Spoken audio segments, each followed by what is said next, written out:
Hey guys, this is Vulcan Wolverine, Kyle, aka Vulcan Wolverine, aka VW. It's July 23rd. I think it's Thursday now. It's about 1:30 in the morning, and I found this really useful article. It's called Darpa On Your Mind. It's from the Dana Foundation.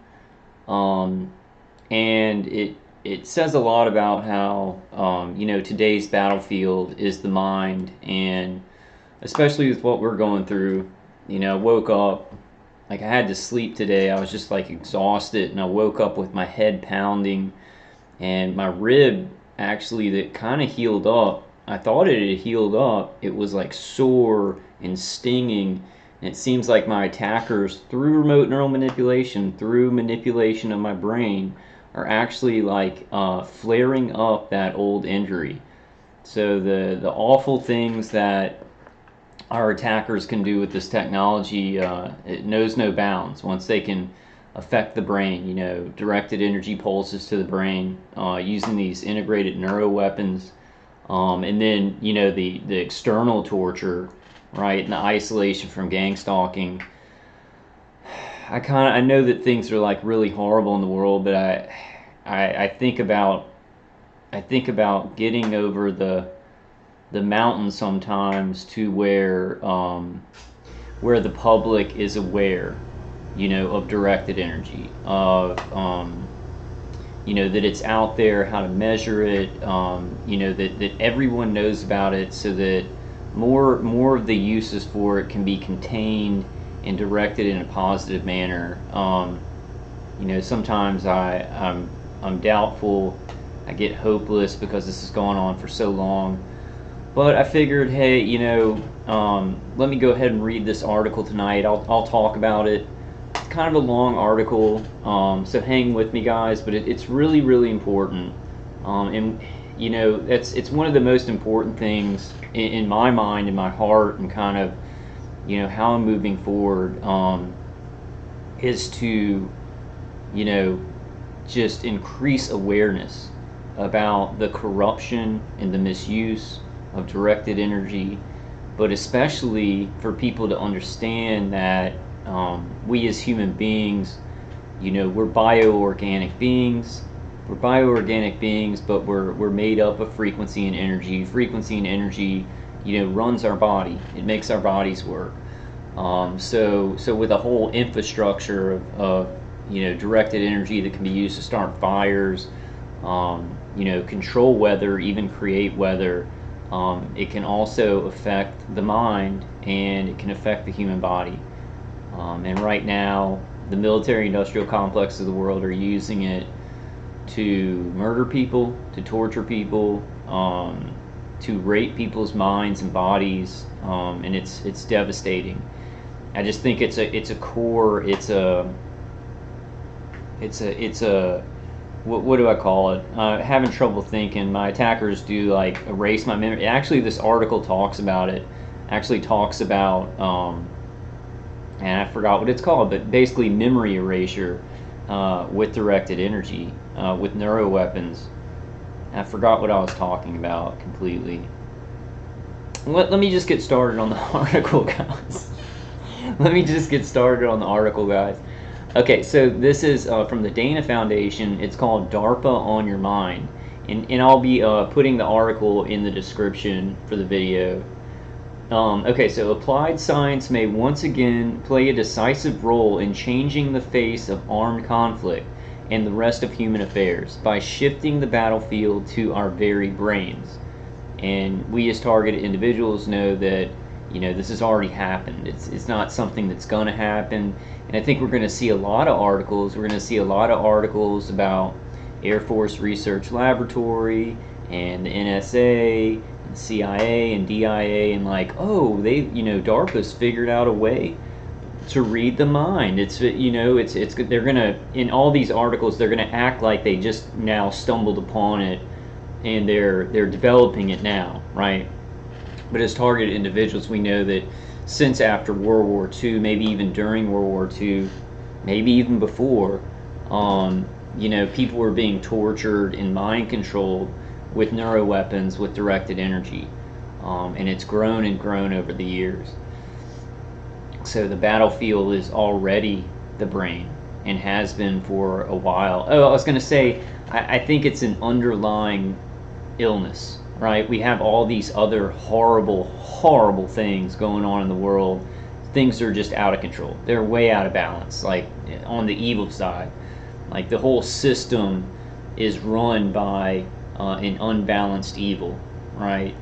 And you know, I know it. Like, I know it, and I know a lot of you guys know it. I know it. This isn't just some, like, well, I kind of think. I know that the underlying illness that spurs everything, that makes everything worse, is this abuse of directed energy, is mind control, torture that can't be seen, to millions, maybe even billions of people may be affected by electromagnetic frequencies, right? But then I think millions and millions are actually directly targeted. And I know it. I know that if this could come out and this could be, or people could at least know about it, right? At least know what's happening, know when they're being manipulated, know when whole cities, whole communities are being manipulated, their emotions are being manipulated by broadband mind control. It wouldn't maybe fix everything, but it would be a start. It would be a start to balancing things back. You know, I think we all know that the top of the pyramid kind of plans to have a neuro society, scale up the technology to hook everybody up, to have everybody's brain hooked into an Internet of Things. So how that's going to play out, I don't know. But the more and more that the public's aware of it, the better our chances are, you know. So the National Security Establishment, and particularly the Pentagon's Defense Advanced Research Projects Agency, or DARPA, supports research at the intersection of neuroscience and national security, which, you know, the innocent people whose lives are being destroyed by it, we call it terrorism, right? Because it's an inversion. The people that are supposed to be taking care of national security are creating terrorism, you know, for this problem, reaction, solution. So supports research at the intersection of neuroscience and national security that could ultimately enable authorities to do things like enhance or muddle or erase memory, which we just saw an example of it, guys. Like, and I know targeted individuals understand this, but anybody who's not, you just saw an example of it. I was talking, and it's become more and more as my mind control has gotten worse and worse as they make a digital clone in my brain, basically, and then they can affect the mind and make the memory, I guess I'd call it memory interference, but they can also erase memories. And we saw it at the beginning of this video, an example of what this article is talking about. And I want to highlight that what this article is talking about, muddling or erasing memory, has happened right when I was reading this article. It's so essential, and it's, you know, I think it's frustrating, and way more than frustrating, that this stuff is being used in every community, like this futuristic, in quotation marks, because the future is here, right? This awful future, and these things are you know, just being exploited, like these technologies that really should be in the hands of the public. But it's here. It's like it's beyond frustrating that I'd read this article and most people would be like, oh, well, that's, you know, that's maybe in a couple of 20 years or something, maybe the mind can be read and written to, but it's happening now in our faces, and it's called mental illness because of how the top of the pyramid and organizations have controlled society to make people think that things that are going on are conspiracy theory or crazy. They've really, really molded people's thinking with propaganda, you know, sci-fi movies and things like that, to think it's all on the big screen, all this stuff. Anybody who says it's happening to them, they're mentally ill, and it's very, very purposeful. So like enhance or muddle or erase memory, monitor crowds for individuals whose brain patterns correlate with aggressive behaviors, or control weapons from afar merely with thoughts. And in the weapons control, I really kind of need to just get on with the article because it's kind of long. But the weapons control, brain to computer interfaces. So it would be like a soldier using their brain. Their brain has nanotechnology, can send frequencies long range, to a machine, like a machine gun or a weapon or a robot or something like that. But what people have to understand is that the brain can also receive electromagnetic frequencies through the vestibular system in other ways, with certain kind of catalysts. So when they talk about brain-machine interfaces, it's not a leap at all, and it's happening where it's a brain-to-machine-to-brain interface, and they're already doing them to many people all over the world. So what are the dangers of such information falling into the wrong hands? Well, it's in the wrong hands now. And are there any right hands for this kind of knowledge? The public. I'll tell you what the right hands for anything is, for any kind of technology, is for the public to be aware of it, to be aware of all of its uses. But we all know the big problem is that the military-industrial complexes of the globe and global powers that are above them hoard these technologies and these advances, and then they automatically, by default, because I guess how humanity is or whatever, or because the military-industrial complex always wants to turn things into weapons of war, hides it from the public, and then it's ultimately used right off the bat for the most evil thing you could ever think of. So I'd say the right hands in anything, like any new technology, for it not to be completely abused and screw people's lives over and murder them, is for the public to be aware of them so that it can't happen, so that they can't go as far as they've gone at this moment, with directed energy, with neuroweapons. Is any extension of human abilities justified by the need for government to protect its society? Well, what happens, and I'll tell this person that wrote this article, says Jonathan D. Moreno, what is happening in our society now is, our governments, and especially the military-industrial complexes of our nations, they're not protecting the world. They're doing false flags and controlling the population and killing the population. So you can't really justify the government's need to protect its society because it does not do this. It does not do this. Everything's become so corrupt. So the only way for people to stay safe, or for things to ever be fixed, is for the public to be aware of these things so they cannot be abused. And if they are abused, there are ways to detect, defend, get help for these things, so that it can't be used the way they are using them. So the long-term defense implications of finding ways to turn thoughts into actions, if it can be developed, are enormous. Imagine U.S. warfighters that only need use the power of their thoughts to do things at great distances. Happening now. It's not a fantasy. Like these articles, okay, I'm gonna not get mad. I just want to calmly read the article, but I hate it. I hate it how all these articles talking about neuroscience being weaponized. It's this huge psychological trick where they talk about it as if, imagine the future, and it's happening now, and it's been happening for years. And they just play this trick on the public. If they do put out any information about these new weapon systems, new forms of war, new forms of turning neuroscience into warfare, they talk about it as if it's years off, and they're just beginning. But they've already been doing it for decades and decades, and perfecting how to destroy somebody's mind, or destroy their life, or control them, control their brain through neuroweapons. So obviously this quote came from Darpa. Let me read it again. So the long-term defense implications of finding ways to turn thoughts into acts, if it can be developed, we might be able to develop something like that, if you can imagine. And it's like happening to me reading this article to you guys. I mean, when do the lies when do the lies stop? are enormous. Imagine U.S. warfighters that only need use the power of their thoughts to do things at great distances.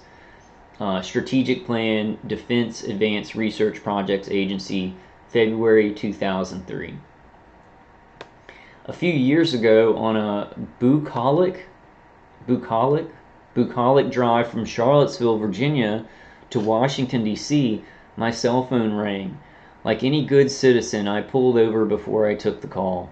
Oh, God. Dr. Moreno, a female voice, said. Yes, I said. I need to talk to you about a matter. Actually, it's a national security matter. Yes? I read your book. I have been the victim of a government experiment and I need to talk to you. Now that's some truth right there. That's some truth right there. I haven't read the whole article yet, so... Okay, as I have done many times, I try to assure the caller that I am not a physician or a lawyer, only a bioethics professor who wrote a book about human experiments and national security.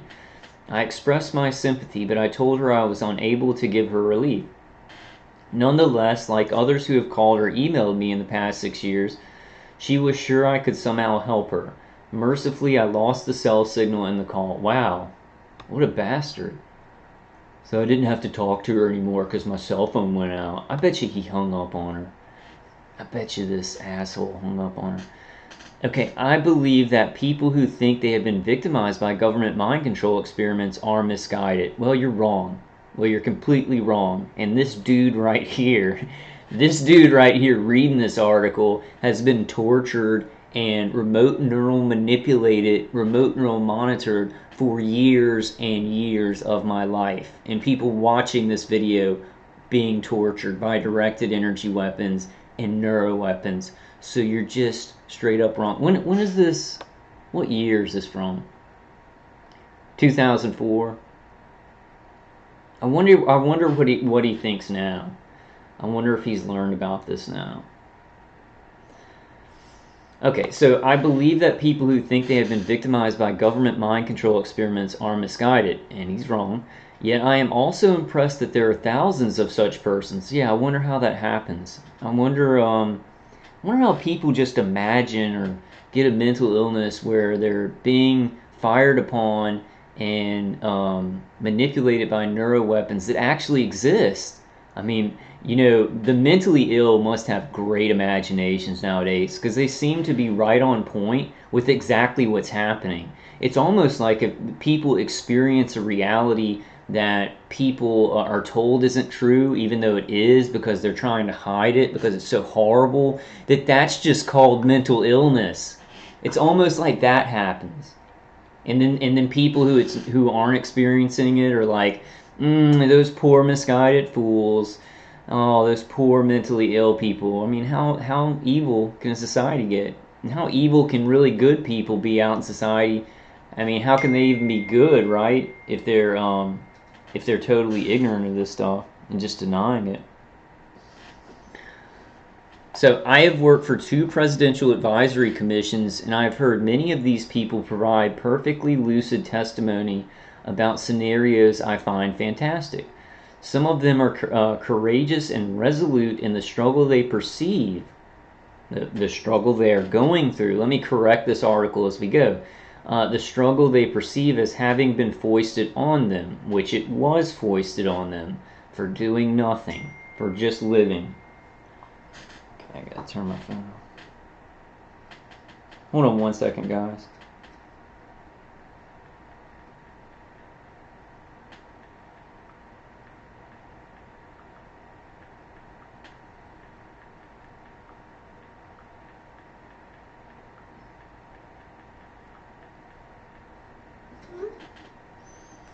Okay, others are distraught and terrified of what horrors the next day may bring. Yes. Distraught and terrified of the murder they are going through at this very moment. Just because you're paranoid doesn't mean someone isn't following you. That's true. Despite the vast distance between their worldviews and mine, I have long been impressed at the irreducible kernel of truth behind these people's bizarre obsessions. Well, if it has truth to it, then it's not a bizarre obsession. It's actually happening. It's just amazing the double-mindedness of people. And like, is this guy, does he really know that it's happening and he's just lying because he thinks he can get in trouble, or he's supposed to keep it secret? You just never know, you know. The scientific community, in fact, has had a great deal of interest in mind control. Mind control, yes, mind control. Shouldn't be in quotations. It's happening. It's like happening to millions of people. I think billions of people, really, but to an intense degree. You know, like some of us are experiencing it, millions of people. Particularly those scientists in the United States and elsewhere who have been supported by the national security establishment. The history of this activity has been rich and rather odd, an offbeat slice of our cultural history, but the future is far more suggestive. The history of this activity has been rich and rather odd, an offbeat slice of our culture. No, it's a horror. It's a horror circus show. Like it's not like it's just an old slice of our cultural history. No, like people being their brains being cooked and holes burnt in them, and then now people being microwaved, being isolated from their families, being made homeless by being targeted for so long. It's not an old-fashioned slice of cultural history. Okay, I'm going to try and just read the article. But the future is far more suggestive. It adds fuel to the fire that inflames those fearful minds most of us find hard to understand. Is he just lying? Is he just a piece of crap who's lying? One might well wonder what things the Defense Advanced Research Projects Agency has in mind to do at great distances. Targeted individuals can tell you about a lot of those things that they're doing through third-party contractors under intelligence agencies under the Pentagon and DARPA, and a lot of agencies and research laboratories under the DoD and the contractors and security industries that are doing all this stuff. Doesn't just have them in mind. I want to correct this article and try not to get angry. Doesn't just have them in mind, it's been doing them for decades. Like, I hate this. I hate the way that they talk about it. And it's just like, it's evil. It's evil. And what else might thereby be made possible?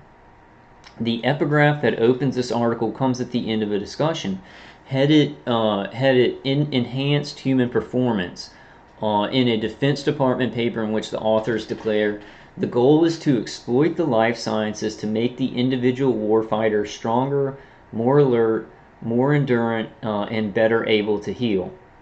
DARPA's Continuous Assisted Performance Program, the document continues, is investigating ways to prevent fatigue and enable soldiers to stay awake, alert, and effective for up to 7 days straight without suffering any deleterious mental or physical effects and without using any of the current generation of stimulants. Experiments are cited in which a monkey has been trained to manipulate a computer mouse or a telerobotic arm simply by thinking about it. These remarkable objectives would be easier to dismiss if the agency could not boast such an impressive track record. Its overall mission is to bring discoveries from fundamental research to bear on the mission requirements of today's warfighters, to accelerate the pace of applicable discoveries. Among DARPA's accomplishments in its continuous effort to fill the gap between basic research and military use are the Saturn rocket, ground radar, the stealth fighter, and the Predator missile. DARPA-developed unmanned aerial vehicles have been used in Afghanistan and elsewhere. And then, of course, there is the one innovation that might prove to be the most socially transforming of them all, the Internet, which was called DARPANET at the beginning of it. These mechanical and electronic innovations required extraordinary resources, foresight, intelligence, and patience. Unlike other areas of government, decades of development are acceptable in the DARPA framework. Today, the agency is turning its considerable ingenuity and generous funding, $3 billion in fiscal year 2005. I think they're in the at least tens of billions every year. And then there's like trillions of dollars in black budget funding. To the potentialities of biology, including, as we have seen, the enhancing of human performance or the degradation of human performance, destroying people's lives, destroying people's personalities, destroying people's brains, destroying people's connections with their community, destroying people's connections with their family. If it can go one way, it can go the other. And if we know our military-industrial complex, it ain't going to just throw sunshine and rainbows on everybody. It's going to find a way to destroy people's lives and control them. The onrush of discoveries about the brain and the concomitant technological advancements suggest at least a few areas of interest. Two of these, improving intellectual endurance and achieving mental control at a distance, are mentioned in DARPA's strategic plan. So two of these, improving intellectual endurance and achieving mental control at a distance. DARPA has stated it. It's been done since after World War II. The first thing that I know of is Project Moonstruck in 1952, where the CIA was implanting people, sending RF and microwave signals to the implants and hurting people and sending signals to the brain. But it's been developed after that, so where they don't even need implants. They don't even need implants. It's been done for decades.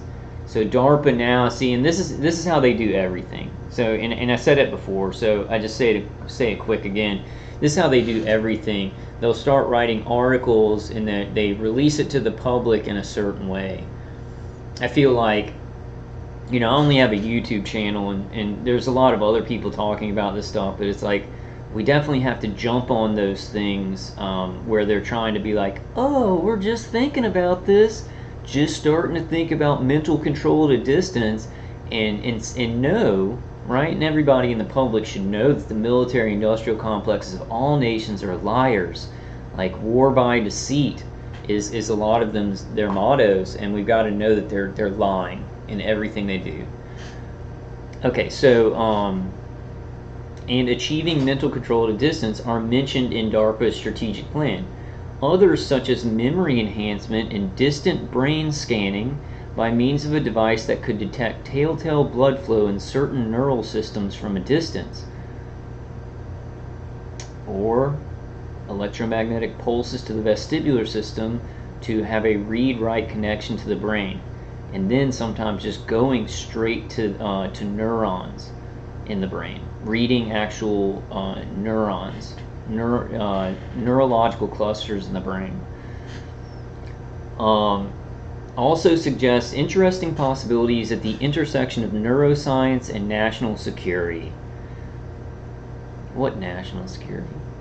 In addition, they present formidable ethical questions that our society has barely articulated, let alone carefully addressed. Are there places that science just should not go when it comes to that Woody Allen once called his second favorite organ? Yeah, the military-industrial complexes of every nation in global governance isn't going to not go some places.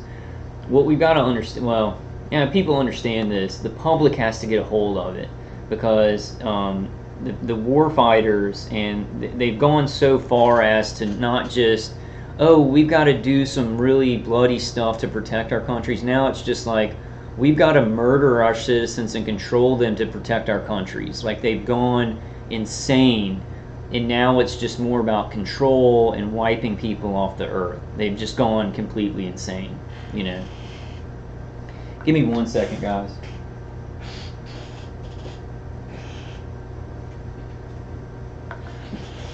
Okay, so wake up. Wake up, world. Wake up, world. Everything sucks. Wake up, world. Everything's really dangerous and violent. I think all of us are woken up. I just, I think the hope is, and that's why I see hope in the UN investigation and the UN declaring it and the UN doing resolutions, because like when something comes out to the public, like when any kind of advanced technology kind of comes out to the public, it reduces it reduces the abuses done with it. You know, I think that's the only hope for anything, because then it's just like they can't get away with it. Like the military-industrial complex just can't get away, because if people are just like, oh, directed energy, what the hell is that? It's invisible, can't see it. You know, they can just do anything with it. And if they can do anything with it, they will do anything with it just to see what happens, and just to get more control over people. And, you know, and for like Agenda 21, Agenda 2030, all those huge agendas that global governance, you know, wants to get through.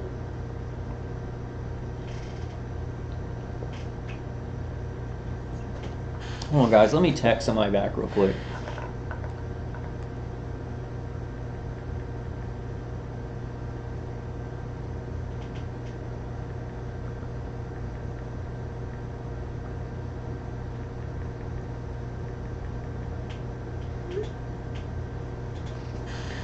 Okay, wake up.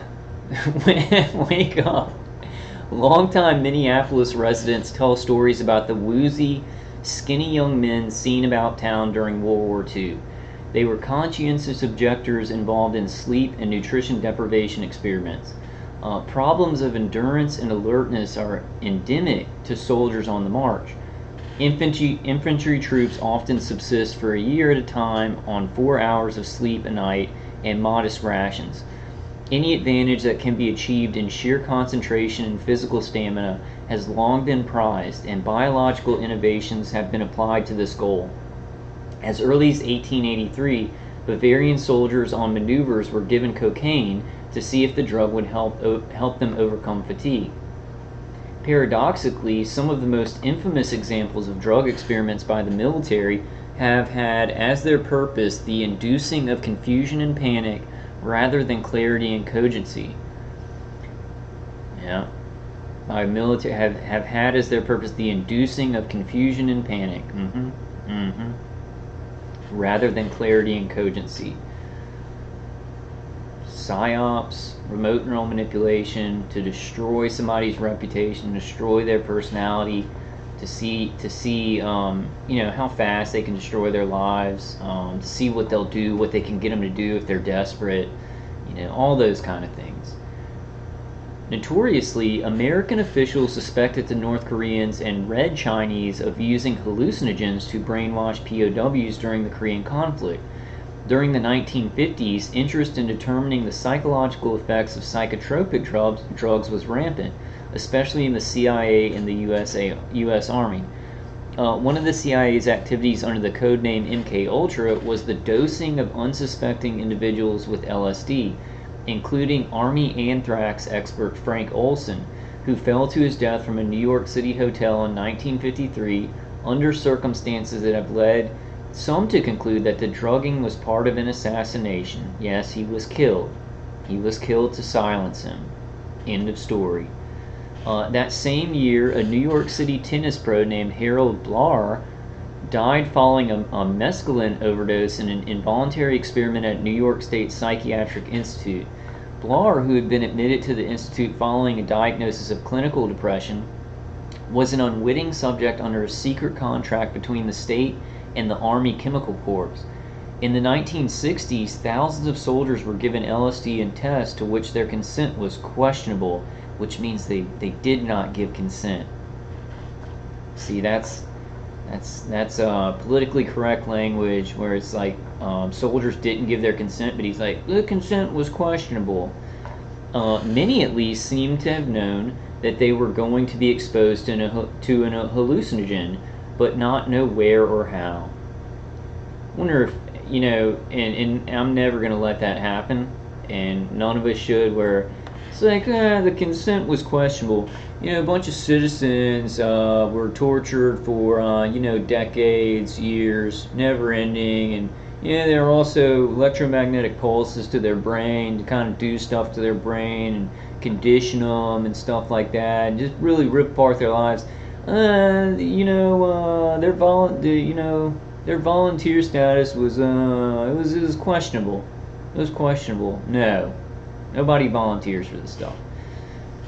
These incidents, it should be noted, came in the wake of the trial of Nazi doctors in Nuremberg, Germany after World War II, and the famous code written by the judges. The first line of the Nuremberg Code is, "The voluntary consent of the human subject is absolutely essential." Wow, how that is never used. Like for all the experimentation around the world, not just on targeted individuals, but for other just horrible radiation experiments and everything like that. Human subject is absolutely essential. Less than 2 months after Harold Blar's death, the Secretary of Defense issued a top-secret memorandum that made the code the Pentagon's policy. It's the Pentagon's policy? Because the Pentagon is involved in our torture, in targeted individuals' torture. And whatever other countries, that aren't under the United States of America, whatever your version of the Pentagon is, that's who's above it. And then you have lines of global governance above the Pentagon, using all of these military industrial complexes of every country to push along bigger agenda, like global agendas. Okay, so that's not true at all. I guess, they say that, right? The Pentagon, we're gonna, we gotta you gotta get people to volunteer. You gotta just say that. Okay, so less than 2 months after Harold Blar's death, the Secretary of Defense issued a top-secret memorandum that made the code the Pentagon's policy for atomic, biological, and chemical warfare experiments. And it was BS. Yet the U.S. government funded a number of both covert and unclassified psychological experiment programs through the 1950s without adequate consent, and they continue to do so today, and the number of people whose lives they destroy and murder and rape their brains and do other horrifying things to them, and many of them die, continue today. And more people are gathered into experimentation and destruction of their lives. So it hasn't, like, I think that most people in the world, they would maybe, and we just got to think about the pandemic. It's one huge experiment, right? Releasing a biological agent on purpose with low fatality, then changing society for the worse. And for the worse for the middle class and everyone. So I think a lot of people in the public, they would be like, well, like in the 1950s and way back when, there was a lot of that, involuntary experimentation. But now things are worse. Things are way more worse and way more corrupt than back in the days of MK Ultra. And the evil scumbags are getting away with a lot more, So some of them did not involve drugs, such as studies intended to incite emotional disturbance in postpartum women at a lying-in hospital in Montreal. Trying to incite emotional disturbance in postpartum depression women? Wow. Institutionalized people have historically been popular experimental subjects. Academicians were intensely interested in personality structure in those days. A Harvard study pursued psychic deconstruction by humiliating undergraduates. As described in Alston Chase's Harvard and the Unabomber, one of the subjects was a young student named Ted Kaczynski. But these days, DARPA seems more concerned with enhancing soldiers' capacity to go without food or sleep, and even to heal their own injuries, than it is with psychic deconstruction or reprogramming. No, that's not true. That's just what maybe they say to the public or something like that. But they're really interested in psychic deconstruction and reprogramming with directed energy weapons and integrated neuroweapon system. So this guy doesn't know what he's talking about. And that's that makes me super angry about any of these articles written, because anybody who's going to write an article about this stuff, doesn't just do it, isn't just somebody who's interested in it and is reporting on it. It's like the Pentagon and the military industrial complex have certain people who they will allow to write about this stuff, to present it in the public in a certain way that they want it to be seen. As reported by the journalist Noah Schachtman and described in DARPA's website, a project called Metabolic Dominance aims to develop a nutraceutical that would vastly improve soldiers' endurance. The agency has also invested in sleep reduction experiments and in examining whether the body's core temperature can be altered depending on weather conditions. Seriously injured soldiers might be able to go into a sort of hibernation while they healed, perhaps after self-administering advanced wound healing medication. The ultimate goal, DARPA says, is to enable superior physical and physiological performance by controlling energy metabolism on demand. The ethical issues suggested by such work should be flying off this page by now. No, because you're an idiot. Like, you're an idiot and you're lying about it, so it's like reduced. Like, you're like, oh, there may be ethical issues concerned, but really in reality it's like horrible, corrupt murders are happening because of this experimentation. So let it fly off the page when I say people are being tortured, murdered, and mind controlled, and have been for many decades. This article is a disgrace, and the ethical issues do not jump out because you're a liar. And you already called people who are saying they are part of government experiments involuntarily, you called them mentally ill and a little bit obsessed when they're being murdered. You have no morals, sir. Everyone is dumber from hearing your suggestions in this article. You receive no points, and may God have mercy on your soul. How will individuals be recruited to try what will obviously be very dangerous experiments? How will individuals be recruited to try what will obviously be dangerous experiments? Now, let me read that again. How will individuals be recruited to try what will obviously be very dangerous experiments? Well, they won't. They won't be recruited. They'll just be picked out of society, and their lives will be destroyed while their families think that they're mentally ill. And their communities attack them because they need to be fed to DHS fusion centers and InfraGard and community watch programs. So they'll be lied about while they're being experimented on and used for a bunch of different purposes in an evil, organized, basically cannibalism of human beings to collect data on the brain and to see what they can get humans to do, see what they can control in human beings and what they can destroy. That's the answer to that question. If such experiments are done in secret, how will they be ethically reviewed?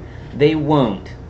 I can answer all these questions because I'm somebody who's being experimented on. You guys can answer some of these questions in the comments because I was never asked for this. I was never asked to be experimented on by directed energy weapons, remote neural manipulation, external microwaves, poisonings, and such. Nobody asked me, and I didn't commit any crimes. I was kind of shuffled into a program where my life has been destroyed. Okay, like I'm being sarcastic, guys. I'm not trying to be totally negative. I don't want to trigger anybody because we're already getting through hard enough stuff. I'm just trying to make fun of this so I won't throw my computer through my big screen TV. Okay, so if such experiments are done in secret, how will they be ethically reviewed? What are the dangers of such information falling into the wrong hands, and are there any right hands for this kind of knowledge? The public is the right hands. The public, everything must be revealed to the public because at this point in time, and like we all know, everything's like way out of hand. Intelligence agencies, military industrial complexes, they're running operations, like global operations, at the behest of a global governance. But like in reality, how you would stop the largest atrocities is to bring them to light, right? Which is what we're all trying to do. Is any extension of human abilities justified by the need for the state to protect a society that is free and democratic? Or is nature itself a hazard for distortions that make the ingestion of genetically modified organisms pale in comparison? This guy's a creep. Do you remember when? One aspect of cognitive capacity that would be of immense value to combat personnel is an improved memory. Battle assignments can be complex and easily misremembered when fast-moving events unfold. Fighter pilots in target-rich environments, for example, have to store a vast quantity of information. Both biological and artificial intelligence offer possibilities here. Neuroscientists have found a gene that codes for MNDA receptors in the brain. When they gave mice extra copies of the gene for a type of NMDA receptor, the mice showed superior learning skills. Genomic and proteomic medicine may make this form of enhancement possible, but would individuals then be overloaded with memories storing vast quantities of detail that would normally be ignored because we have evolved to filter out or delete useless bits of information? Such an innovation could literally be maddening, let alone counter-revolutionary, unless the effects were short-lived, and who would want to volunteer for the first trial? The artificial intelligence approach would be more straightforward. Engineer a direct connection between your brain and your Palm Pilot, which is what they're doing. They're doing brain-to-machine interfaces. Information could not only be uploaded to the brain, so reading and writing to the brain, but also download it to your Palm Pilot. You can just download your brain to a Palm Pilot. DARPA's now canceled LifeLog program was a step away. The idea was to create a database with every communication an individual has written, all pictures taken of them, and every bit of information about them. Then use the global positioning system to track all their movements and sensors to record what they say, see, and hear, and add to that database. The unfolding events in a potential terrorist's life could be reconstructed in all their dimensionality. And so, I mean, that's basically, in a more advanced way, what they're doing now with remote neural monitoring. They can take everything you see, like you see yourself in the mirror, you're walking around, they can basically, signal to and from the brain to get that information from your occipital lobe and your visual cortex, and they can reconstruct everything you've done in your life, But they go even further because they can, delve into your memories, right? Your memories in your brain.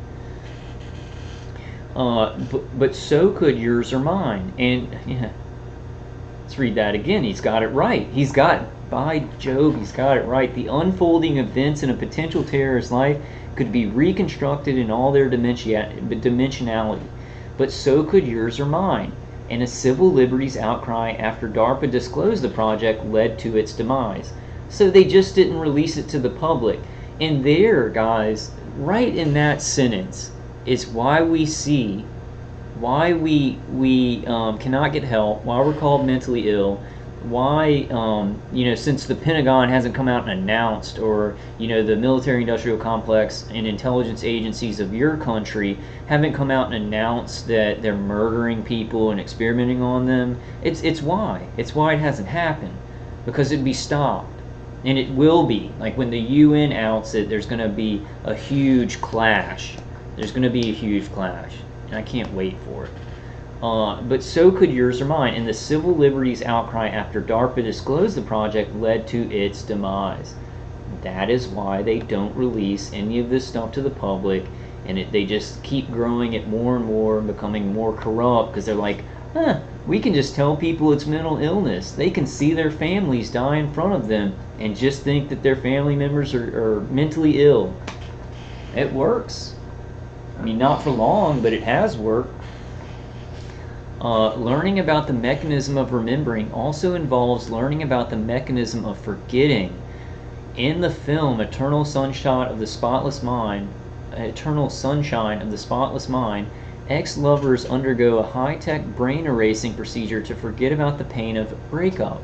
In a literally touching moment in Star Trek, Mr. Spock engages in a Vulcan mind meld with Captain Kirk without his consent to help him forget a tragic love affair. Less romantically, undercover agents would benefit from the ability to lose their memories upon capture. Neuropsychologists have already found that deliberate memory loss among victims of parental abuse is both a demonstrable mechanism, they are not lying when they say they don't recall, and a very effective method of defense. But mucking around with the memory raises significant questions about personal identity. Hey, I've got it, guys. I'm a targeted individual, and my mind has been mucked around with, by remote neural manipulation, electromagnetic pulse to the vestibular system, and directly to the brain. I can go ahead and say those significant questions about personal identity, like kind of raping you as a person, where you're like, wow, I have to rethink everything, and my personality's been messed with and everything. It's true. I'm sure a lot of you guys can talk about that too. As far back as David Hume in the 18th century, philosophers have noted that our idea of ourselves. Oh, and it's like this too. I want to put this in there, and we talk about this a lot, but it's not only erasing memories, right? It's not only mucking around with memories, putting in false data, false visuals, false memories, So it's not even just like, oh, we'll just erase a memory here or there. Putting in feelings, making your brain feel feelings you've never felt before, putting in visual visual stimuli that you've never seen, that's not part of your memory. I mean, it raises a lot of questions. And, I would say it's not just like raising a lot of questions, destroying the brain. I mean, trying to destroy the brain, right? We've got massive healing, we've got miracles, we've got God, but they're trying to destroy the brain. They're trying to destroy the personality. As far back as David Hume in the 18th century, philosophers have noted that our idea of ourselves is intimately bound up with our remembered experiences, including previous ideas about ourselves that have entered the stream of consciousness. Anyone who believes that there are certain boundaries that should not be crossed must be concerned about the modification of the ability to remember and to forget. And I'd say that is a very important ethical question, and there are millions of people in the world who have experienced their personality being very, very harmed, and their image of themselves being completely torn down by the rape of their mind, the rape of their body, but the meddling of their mind with remote neural manipulation. Like, completely. So it's a huge ethical concern. I mean, but it's kind of just like a question of if you slam somebody's head in with a sledgehammer, is it going to do damage to their brain? And it's kind of obvious. It's kind of an obvious thing. It's not really, you don't need to even ask the question. Like, if you muck around with the brain, are you going to screw up the person? Yeah. I mean, yeah. It's like an obvious thing. Bent spoons. Uri Geller gained fame decades ago for his ostensible ability to bend spoons using only mental energy. Then magicians did the same thing. Although Geller still has his advocates, agencies like DARPA seem reluctant to throw in their strategic lot with mentalists. Instead, in its effort to help warfighters do things at great distances, DARPA initiated its Brain-Machine Interfaces program, which has shown that a monkey can control a robot arm using only neural impulses. And they've gone way, way further than that. I mean, they not only do they have soldiers that are controlling like guns and drones with their brain, like by electromagnetic frequencies and certain catalysts and nanotechnology and those kind of things, and a brain-to-machine interface. Like right now, as I sit here, and I know this because of the way the V2K talks and how it's happened, I have a hive mind team on an automated integrated neuroweapons system that they can take some device, right? Maybe a chip in the ear, an implant, whatever, but they connect to the computer, the integrated system that they're using, and they can send smells that they're smelling to my brain, and I can experience those smells that they're smelling, or I can feel the mood they're in, or they can actually, from their visual space, inject that visual through a brain-to-computer brain interface on me. Isn't that magnificent? And I say these things right now, and I know that, like, if non-TIs heard me, it'd be like, well, that's just mental illness. That's no, no, no. It's like real. It's like really true. It's like really, really true. And they're just doing it to people in communities. Like, I mean, they could be doing it to your brother or your sister. If you're not a target individual, just if you have a surgery or somebody just doesn't like you that you cross paths with, many, many different reasons. Whistleblower, you look at information you're not supposed to look at or something like that. Like classified documents or, many, many, many different reasons that you can just be thrown into, like, hey, let's play with this person's brain and torture them to death. So let's see, do things over at this. DARPA initiated its brain-machine interfaces program, which has shown that a monkey can control a robot arm using only neural impulses. In a 2002 report to Congress, DARPA insisted that these are not merely the impulses that normally control the monkey's arm, but the very thoughts about arm movement themselves, transmitted to a robot limb in another room. And there's also, I don't get a lot of this, guys, but I've heard a lot of targeted individuals talk, and I got a little bit at first, like limb movement, but I'm not sure it was my attackers, like, moving their bodies and their limbs. But some targeted individuals tell me, like, they hear their V2K saying, we're going to move our arm and it's going to move your arm. So they'll actually, the hive mind team will do brain to machine brain interface, and they'll be dancing or moving and it'll make the targeted individual move their arms in a certain way or their legs in a certain way. It's just not part of my protocol. Okay, so normally control the monkey's arm, but the very thoughts about arm movements themselves transmit it to a robot limb in another room. Similarly, in recent work at Duke University, scientists have shown that monkeys can be trained to engage in complicated movements with neural processes alone by means of devices that involve both reaching for and grasping an object. You got to think about it too. I mean, it's something that a monkey can do. Obviously, they're going to be doing with humans. Anything, and if they can send, I mean, it's happening, but like if I were going to explain it to like somebody who was like, oh man, no, that sounds so crazy, remote neural manipulation stuff. I mean, if they can send signals to a monkey's brain to make it move in a certain way, obviously, right? Obviously, they can do it to humans. I think it's just, I have a hard time sometimes. I'm like, how obvious is this to the large amount of the public? And I think we're reaching a point where basically people know about it, but they just don't want to know about it. Sometimes confused on that. Like, how many people really don't believe this kind of stuff exists and that it's actually being used in society?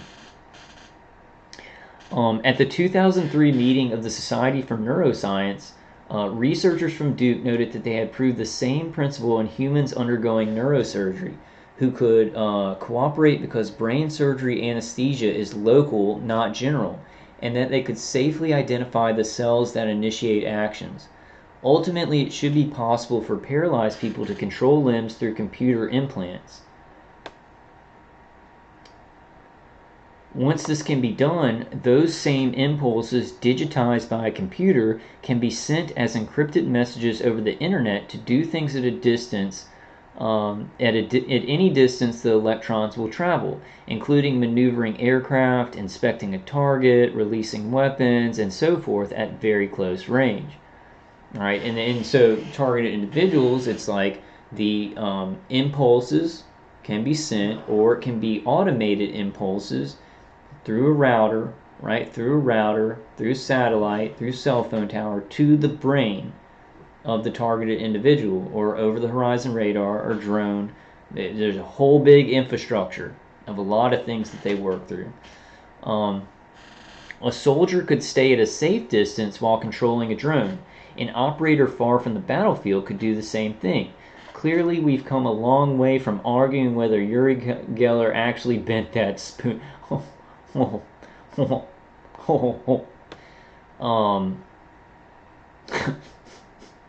Yeah, we've come a long way. I mean, this is like this technology, like people's brains are being read and written to, and they're being tortured to death while this is happening Like in every community, in every country, there's probably at least one person, you know.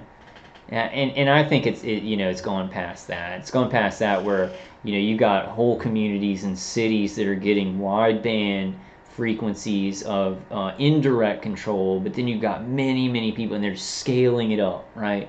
Just like Robert Duncan says, they're scaling up the technology, manufacturing more systems, introducing more people to to that contracting workforce that does it, and experimentations, building up black budget money, from the Pentagon down in this pyramid, and just taking in more people, right? Taking in more people to torture, to experiment on, collecting more data, making it more streamlined. And people in the public still think it's mental illness. Like, we can't be that far behind. Like, well, we are, because we see what's happening to the world. People are, wearing stupid masks, even though they don't protect from anything. They just kind of go along with whatever the mainstream media says. General patent, but it's dangerous, right? Very, very dangerous what's happening. Many people have died because people just go along with what global governance, our government, the military industrial complex, what they have cooked up to trick us, to confuse people, to make people go along with stupid things, and then kill a certain percentage of them, or experiment on a certain percentage of them, or both, and collect data, right? General Patton is said to have lost his command after World War II when he told a journalist he regretted a world in which distant aircraft could determine the course of combat. But in fact, the opportunity provided by ground warfare to engage in heroic acts at close range has never carried much weight in comparison with tactical advantage. Is any kind of tactical advantage acceptable, or at any point are some advantages so profound as to be unfair? Yeah, I mean, I'd say if the person that's engaging with the unfair advantage is really evil, then we've got a big problem. And we have that in our world. We have it where the corrupt system in the military-industrial complex and global governance has a severe advantage over the population, and it's war on the population. And they have control of systems, control of technology, control of money. And it's not acceptable. It's not acceptable in the balance of humanity if we ever want to have a healthy humanity. It goes so far, right? It just goes too far. Probably not. Defenders, it just depends on what side you're on, right? I mean, my attackers, I say it's evil, but it's like, take my attackers, for example. Human operators working with an autonomous system, doing some manual stuff, and they're fine with the advantage. I'm not even supposed to have a chance, right? I'm just talking about me, but I'm sure a lot of you other guys have attackers like this and stuff like that, where it's like it's not even supposed to be a challenge. It's not supposed to be a war. It's not supposed to be me fighting them. I'm supposed to just be a guinea pig. They're going to trash my life how they want, and I'm not supposed to have a chance. That's not what's going to happen, but that's how they see it, right? So they love it. And we got the technology. We're in with the group with the money and the technology. We can do anything. We can do, rape and mind control, and it doesn't really count as anything bad because we're being told by, authority figures, contractors, intelligence agencies, right? And it becomes where it's not even, it's not even a war anymore. It's just like a culling. And I think that can be compared, and it's not gonna be, as God is my defender in the name of Jesus Christ, I'm gonna give them a fight. We're gonna give them a fight. We're all gonna give them a fight. But like, you see it on a massive scale, right? You see the microcosm of us targeted individuals. We're not even supposed to be able to defend ourselves or put up a fight or do anything. It's just like they look at it as experimenting on a guinea pig, destroying somebody, just culling somebody. And then you see all the psychological operations and asymmetrical warfare happening in the world, and that's kind of what the top of the pyramid thinks of humanity. Cattle to be controlled. That's how they look at us. They're going to have to deal with God, though. Defenders of these development efforts will surely observe that they are likely to alleviate one of the most vexing problems of modern war, the unintended effects of lethal weapons on unarmed civilians. Now, they're trying to see that this is kind of slanted, because the problem now is not like, oh, it's an unintended effect of lethal weapons on unarmed civilians. They're trying to murder unarmed civilians and then say those unarmed civilians did something wrong, right? Or they needed to be killed. So it's like horribly, outlandishly way past collateral damage. It's like trying to kill percentages of the population who did nothing to them. Bad vibes, yes. Since the 1970s, reports have circulated about Soviet and Chinese interest in psychotronic weapons.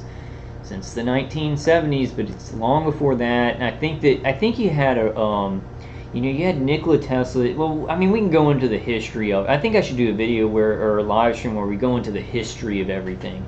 I won't do it now, but I think World War II was a huge crux point. And what I mean is, it was a huge point where everything kind of like, I think in the Nazi death camps, that's when a lot of experimentation was done with directed energy. Now, how the Nazis got it, but then Project Paperclip, some of them went to Russia, some of them came to America, and then it grew from there. This experimentation with RF and microwaves, but a lot of the research came from like Nikola Tesla. But I think it was, in the death camps, in the concentration camps, is where they kind of went balls to the wall with it, right? They were like, we can just kill a bunch of people and do whatever, and so that's when that's when they learned the most. And look how cursed it is, right? Doing things in that way and learning and doing scientific stuff while killing innocent people, it curses whatever you're doing. Curse.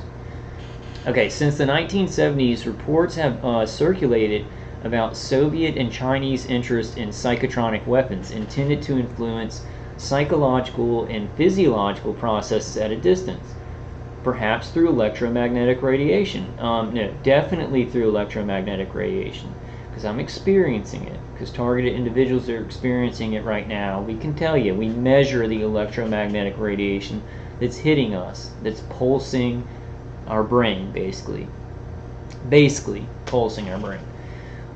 Those who suspect innovative national security agencies like DARPA of malicious intentions, yes, and I do, I'm one of those. I'm raising my hand right now, y'all can't see me.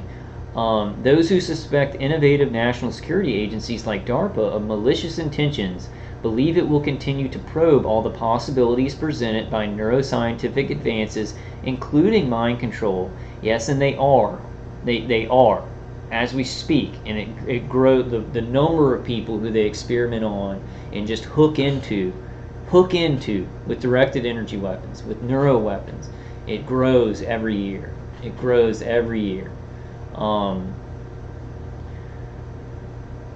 And people that, well, I know that I'm not talking to a lot of people who don't believe that this is happening, but what you can kind of, I mean, this is an obvious thing, right? If the military-industrial complex has the capability of doing something, then you've got people who are, seem intelligent. They don't seem to have lost their minds, and they're saying that it's happening to them. You have to put those two things together. What stops people from putting those two things together is it's massive. It's a massive lie, and they don't want to go up against it in their head, right? So it's not that they can't put those two things together. Military-industrial complex has the capability of mind control, and has for a long time. And we've already seen MK Ultra and many other experiments where people did not volunteer and their lives were destroyed. And then you got, millions of people who it's happening to, but you got thousands of people, thousands around the world saying that it's happening. Instead of putting those two things together logically, because it's a scary situation, people go, oh, well, that's just a new mental illness, which is completely absurd. Completely absurd that people have developed this new mental illness because of technology that actually exists. So I love it when those people are like, this is just some mental illness, and you guys, it's just, just say, why would anybody do that to you? They're actually the crazy pieces of crap. And I don't want to insult people, but some people who like say that this isn't happening, I just wonder, because I'm like, they don't seem retarded. Are they just lying? Like, are they lying? Because you'd have to understand that weapons that do exist, then a percentage of the population that's saying, hey, those weapons are being used on me, and they actually exist if you look into them, right? Put two and two together logically, and you say, well, if it's a possibility, then we must investigate. But instead, what happens is the most absurd thing in the world is, oh, that's just a new mental illness, which, can't happen. Can't happen. As evidence, human rights advocates claim that references to mind control or psychotronic weapons, including summaries of information about Russian and Chinese efforts, remain classified, and the United States. And basically, any country that's an ally of Russia, China, the United States, Australia, the UK, Israel, and stuff like that, I don't just think this, I know this, that they give those countries weapons. They help along those countries' weapons programs, and I really believe that Russia shares weapons with Cuban intelligence. So it gives Cuban intelligence these neuro weapons, right? And then what Cuba has to do for Russia is probably give them data. Like, we're going to give you these weapons, you can use them in your country, you can experiment on your citizens, blah, blah, blah. You can hit some embassy workers with them, right, to see what they're doing. But we want some of the data, right? It's this trade-off. Right? So some of the bigger countries that are more advanced and some of the smaller countries, they'll play ball with them, they'll give them weapons, and that smaller country has to give them something back. According to U.S. experts, although psychotronic warfare has been seized upon by those who believe a security agency is controlling or disrupting their brains, its goal as information warfare would be to attack communication systems, thus causing a catastrophic infrastructure failure. It'd be both. They can hit electronic systems, and they can mess with the brain, and they can torture the body. Or kill. I have the feeling, I don't just have the feeling, I know it. Like, if my attackers wanted to, they could kill me. They're not allowed to. It's their protocol. Maybe someday. I'm just joking, guys, but like, I don't know. I get worried putting information out, but maybe someday they'll get the thumbs up from their manager. They can just stop my heart. But they can disrupt biological systems and electronic systems. Everything is frequency and energy. Of course there are things past frequency and energy that science is kind of just delving into, and I always say we have to use those things, right? And especially our spiritual bond, which I actually think there's a science to. But you have the quantum, you go into the quantum and beyond. But basically everyone, like, if you got some wiring, trying to think, my attackers hit like all my electronic devices, but electronic devices and biological systems, Jamming transmissions by Saddam Hussein's radar installations in the run-up to the Iraq War was an elementary example of such tactics. Similar principles might be applied to the mental energy of the warfighters themselves, since the brain is a biological organ that creates electromagnetic frequencies itself. And our brain actually has magnetite in it, which has evolved since the beginning, since the dawn of man, right? And animals have this too. And their brains can react to electromagnetic fields and create electromagnetic fields, right? Our brain creates an electromagnetic field. The neurons fire. First the chemicals work in your brain, and then the neurons fire, and then it creates electromagnetic frequencies that are your thoughts, that travel around your nervous system, that that make you imagine visuals in your head, make you think of words and everything like that. So your brain can produce electromagnetic frequencies, then electromagnetic frequencies can affect the brain, can manipulate your thoughts. Okay, let's see. Similar principles might be applied to the mental energy of the warfighters themselves, perhaps by pulse wave weapons, which would disrupt motor signals from the central cortex. Once again, though, reports about Russian possession of such weapons are highly disputed, as are claims that such technical capabilities exist. Now, it's going on today, and basically every country has these weapons. This was in 2003. Maybe not as much was known about it. I still want to be mean to this writer. It's just fun. It makes me feel better.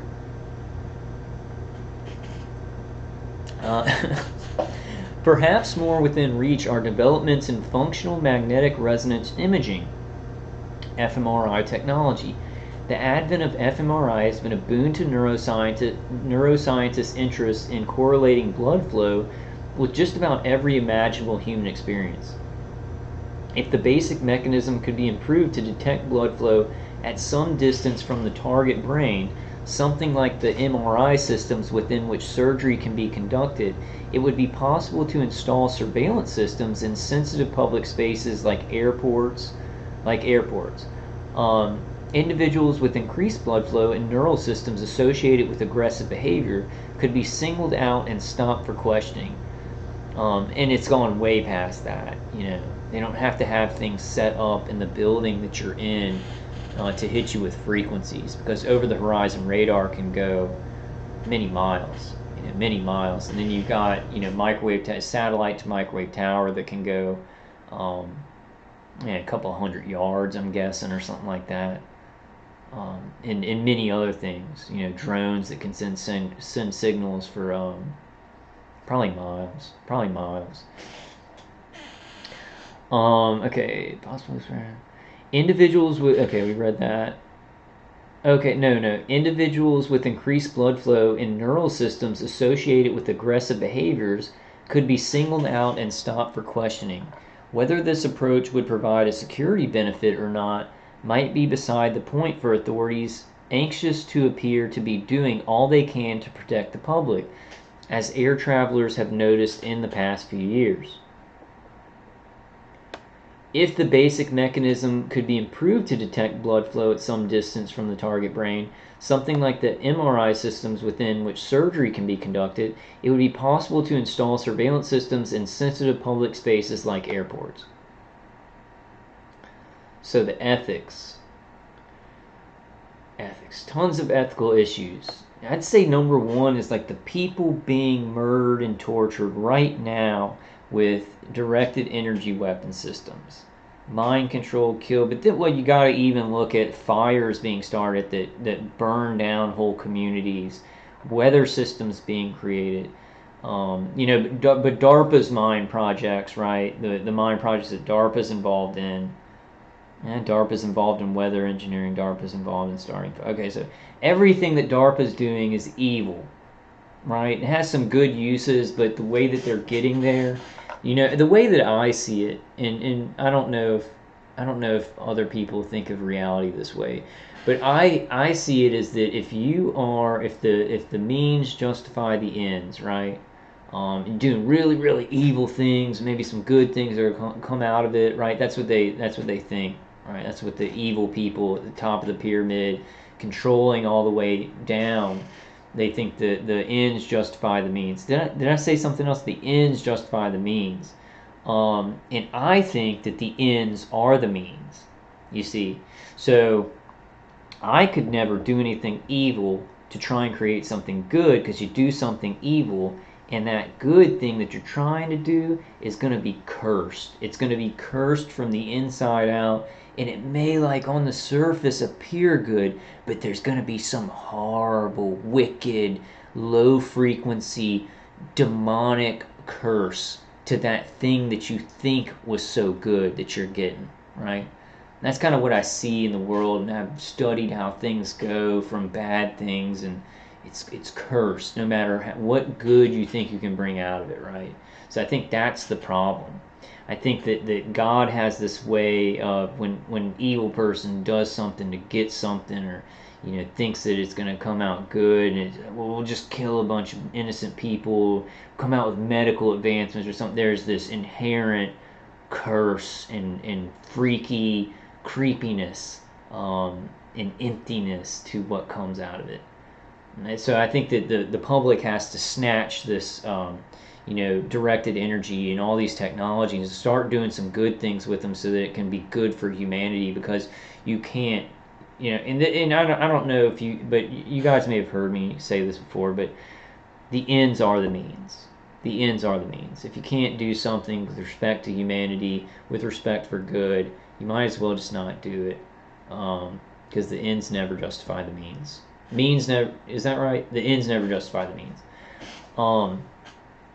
It's a weird way, that God has things set up. But we know that the top of the pyramid and evil men pretty much just reject God or ignore God or don't think he exists, so then it's complete folly, Ethics on Darpa's mind. In the largest sense, what seems to be a hazard are our most basic ideas about personal identity and liberty. What sorts of ground rules can be set for science and for states? It depends on who's doing it, because if you have certain kind of power structures that are doing it, there are no ground rules, and they just hide it, and they just tell the citizenry that it's mental illness, and then they don't have to set any ground rules, right? Which hopefully, I believe and I hope and I see it logically that some of those things can be changed by what the UN's going to do, Are there regions of forbidden knowledge, or because the prospects appear too attractive for governments to ignore and too important to concede to their adversaries, how should democratic societies prepare themselves to manage these immensely powerful capabilities? We seem to be left with the ironic conclusion that the more tools the neuroscience present for national security purposes, the less secure each of us will be. Yeah, you can be murdered in your homes, just like the dude right here being murdered in my home right now. They're shooting microwaves in the side of my face and my cheek, right? They're stimulating my vagus nerve through my brain. They're making me forget things. So, dude, guys, my attackers, I just want to read this article, right? And they're stimulating my vagus nerve on the left side of my face and shooting microwaves in the left side of my face so that I'll slur my words. But it's not even good enough, right? That's not even good enough for them. They're also like, playing with my memory and making me forget words. So I can say, when this sentence says, we seem to be left with the ironic conclusion that the more tools the neuroscientists present for national security purposes, what national security, the less secure each of us will be. Very much less secure. It's an accumulation of power at the top, and every human on this earth, many of them have already died, right? That are being targeted with just any kind of asymmetrical warfare that's going on. But each of us become less secure every day that passes because of this accumulation of power. And we all know it. Discussions about ethics require the oxygen of transparency. So, I just think it's ironic. I just think it's very ironic that this dude is writing, discussions about ethics require the oxygen of transparency, and yet at the beginning of the article he was somebody who was being experimented on by probably contractors under intelligence agencies, under the Pentagon, under DARPA. He was calling them mentally ill. I find that very ironic. I find it hypocritical. I find it to the point of hypocrisy where it's downright just evil, Discussions about ethics require the oxygen of transparency, precisely the item in short supply in national security matters. Yet the failure to engage in some prospective analysis of moral issues during the course of technological innovations can have vexing consequences for future generations. Aware of the experience of the atomic physicists, for example, geneticists resolved early on to open themselves up to public scrutiny. The U.S. government's main funding program for genetics research has from the beginning set aside substantial funds to sponsor projects on ethics. U.S. government's main funding program for genetics research has from the beginning set aside substantial funds to sponsor projects on ethics. Yeah, they put like what, $10,000 a year into some ethics awareness thing, or maybe let one person like Dr. James Giordano go out and talk about neuroscience ethics and stuff like that. Put the tiniest shoestring amount of resources, like this ramshackle government building. Oh, ethics in military applications, right? But then the research where they're just crushing families and raping kids and doing all this crap, that, you know, billions, if not trillions of dollars goes into that kind of destruction. It's a joke. The vigorous public discourse on ethics and genetics is partly owed to that program. Two complementary options are available to stimulate a similar public debate about the pursuit of these novel technologies that may be applied to national security objectives. One option is to create a funded research program in which proposals can be submitted for examining the kinds of problems raised in this paper. Even if the detailed mechanisms cannot be shared, the issues at stake are clear enough and should be debated in scholarly journals and on op-ed pages. A second option is to create an ethical, legal, and social implications advisory panel within agencies like DARPA. I think that would be great. I actually like that idea. I actually like that idea where I think the UN should just plop some advisory panels right inside these intelligence agencies, right inside DARPA, right inside the Pentagon. Shove them up their butts. Like shove some councils and advisory panels and people that are going to sniff out any kind of ethical dilemma. Shove them in those intelligence agencies. I think that's a great idea. Will it happen? Yeah, I don't know. But that's a great idea. To have some watchdog groups, some ethics groups right up in those intelligence agencies that are completely transparent to the public. That way they can't do anything. But can that ever happen? Like, honestly, you know? Composed of individuals with a range of expertise and who have appropriate security clearances but are not employees of the federal government. That'd be great. Have a bunch of transparent like councils and advisory panels that have access to all the information. But that, you know, these are black projects, right? And you know, it's now like, you know, black projects used to be like the Philadelphia experiment or all relegated to like Area 51, but now black projects are in every city in every country in the world. Like the clearance level is like compartmentalized black budget programs, but it's in every community in the world. I mean, that's how corrupt things have become. Whatever the means used for harnessing the knowledge that is forthcoming to acceptable public ends, our society will need to understand and debate the security options made possible by the new neuroscience. If only a small fraction of these warfighting innovations bear fruit, and I mean, this guy, like, I hate these articles. Applied science will once again have played a decisive role in changing the face of armed conflict. In this case, science will have shifted the battlefield to our very brains. It's already happened. It has happened, you know, at least, I'll say at least since World War II. But guys, I just wanted to read that to y'all. I thought it was a, just any time they talk about like DARPA and mind control, I want to read it. And what I'll just do, because, I mean, this is going to happen every time we read something, they're going to try and act, because these people, you know, this guy's not just writing about it independently. Like, he's doing it for, like, the Dana Foundation. It's probably a part of a global think tank. They write with the military-industrial complex, and the global governance wants them to write about things to let the public know what they want the public to know about it. But at least what I can do as somebody who is being experimented on, and you guys are, a lot of you guys are too. Not sure if everybody that watches my channel is a targeted individual, but I can just call it out. I can say what's really happening right now because I'm a targeted individual who it's happening to right now. right. I just and I know like, yeah, I guess I won't go into that. I was just gonna say I know it's you know, in society people want to talk about things certain ways, and you know it's like, oh well, you know, I'll be thought of as mentally ill if I just say, hey, I'm experiencing that right now. But I'd say we're like a really urgent point where or what you look like doesn't matter anymore. You know, if people because you got people in society.